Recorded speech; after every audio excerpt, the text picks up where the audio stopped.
Hey everyone, welcome to our video. If you own a Henry vacuum cleaner and need to open it for accessing the bag or performing any repairs, you're in the right place.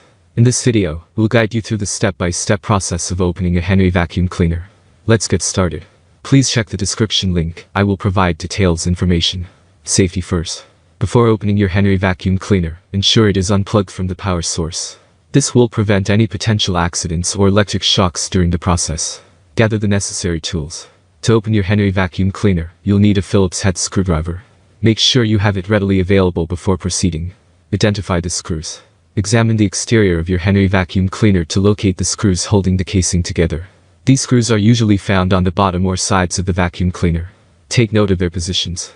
Remove the screws. Use the Phillips head screwdriver to carefully remove the screws that hold the casing in place. Set the screws aside in a safe place so that they don't get misplaced. Separate the casing. Once all the screws have been removed, gently separate the casing of the Henry vacuum cleaner. Apply even pressure and be cautious to avoid damaging any internal components. If you encounter resistance, double-check for any hidden screws or clips that may be holding the casing together. Access the bag or perform repairs. With the casing removed, you now have access to the bag compartment or internal components of your Henry vacuum cleaner. If you need to replace the bag, simply remove the old bag and replace it with a new one following the manufacturer's instructions. If you need to perform repairs, carefully inspect the necessary components and proceed accordingly. That's all from my end. I make helpful videos daily, so do subscribe to my channel.